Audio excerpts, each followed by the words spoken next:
Welcome to Virtual Gardening 101. This is a place where we dig into the digital soil and reap real results. I want to thank you for joining me for another interesting feature.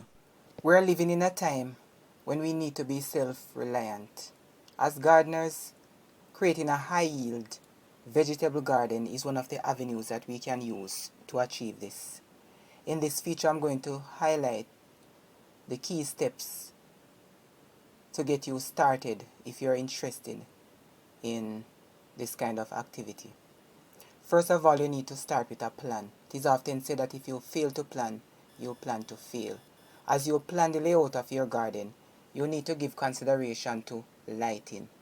You need to choose a spot with at least 8 hours of direct sunlight. As you know, light is very crucial to the process of photosynthesis.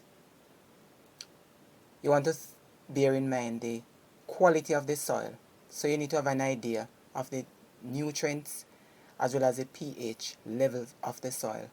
Where there's a shortfall, it is best to amend it with organic material like compost. And this will definitely improve the fertility and other aspects of the soil. You can create raised beds if you're going to create a garden in an area where the soil is shallow. And these beds can be made from stones, concrete blocks, or wood, or whatever is available to you.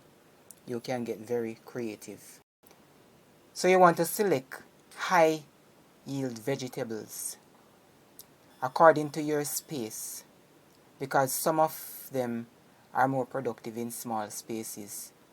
High yield options include tomatoes, lettuce, peppers, and cucumbers.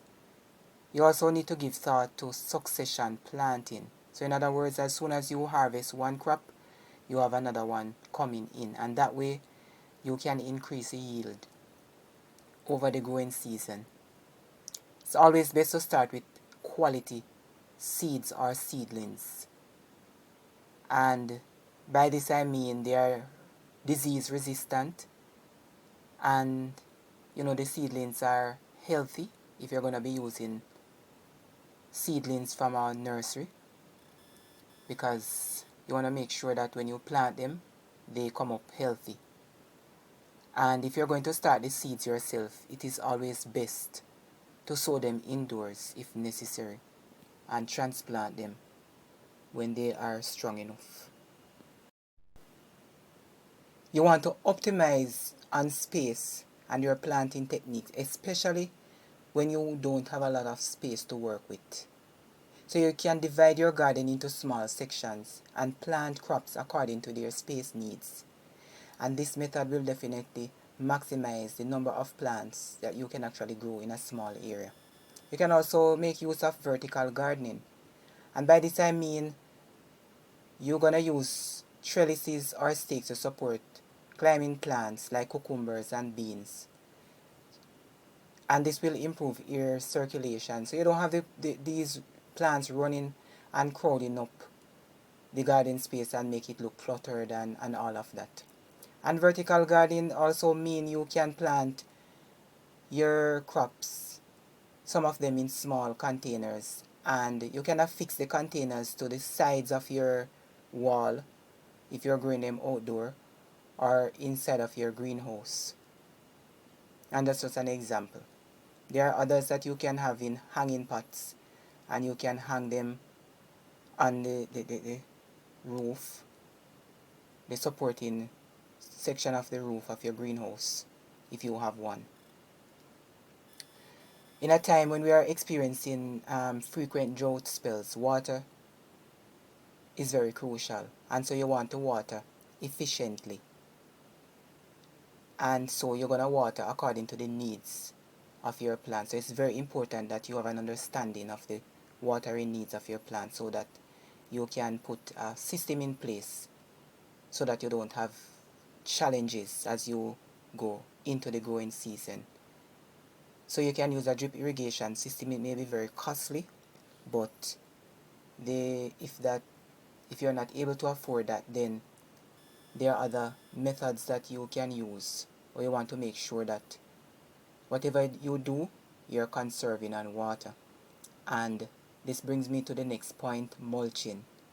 Can be very useful because it retains moisture, and depending on where you're planting, if you're planting outdoors, then it will reduce the weeds, and it will also regulate soil temperature, and overall it will improve the fertility of the soil as well.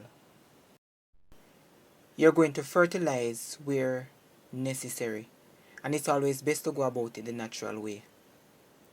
If you generate a lot of organic materials in your kitchen, and I'm talking about vegetable scraps as well as peeling from grown produce, you should consider setting up a compost heap, because it would save you some money. You go out and buy those commercial fertilizers, and you could be using it to replenish the nutrients that would either be used up by the plant or leached out during rainfall.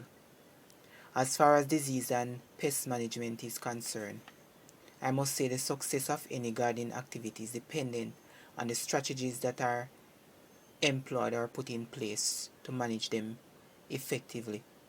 And again, I say it's best to go about it the natural way. And these are some ideas that you can consider. One, you can use companion planting. So you're going to use plants such as marigold and basil. You're going to plant them alongside your vegetables because they are known to repel insects. You can use insecticidal soap as well as neem oil to control insect pests. You can consider introducing beneficial insects that will help to control pest population as well. Ladybugs are said to have an effect upon the larval stage of aphids, and aphids are sucking insects that normally comes in and feed on the young plants as well as the fresh growth of mature plants. You can consider crop rotation, and it's another strategy that you can employ because it helps to improve aspects of the soil, and over time it also helps to control disease as well as certain pest population as well. Finally, we come to the most anticipated stage in the whole gardening activity, and that's the harvest.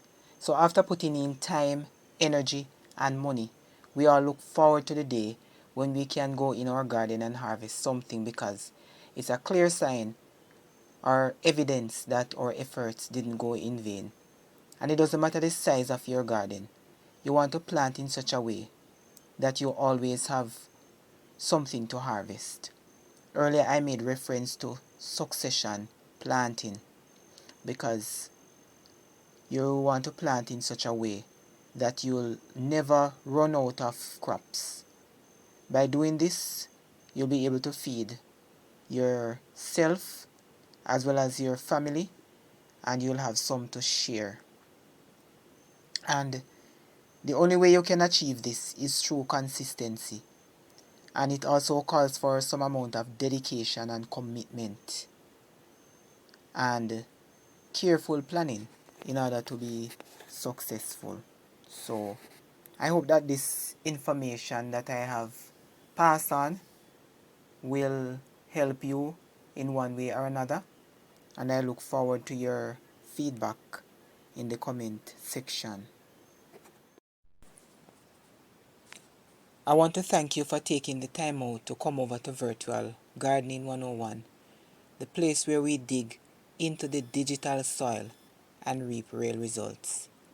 This is a new channel, and I'd really appreciate it if you could give it some support by, first of all, liking the content and sharing it with somebody, because the aim is to bring about awareness.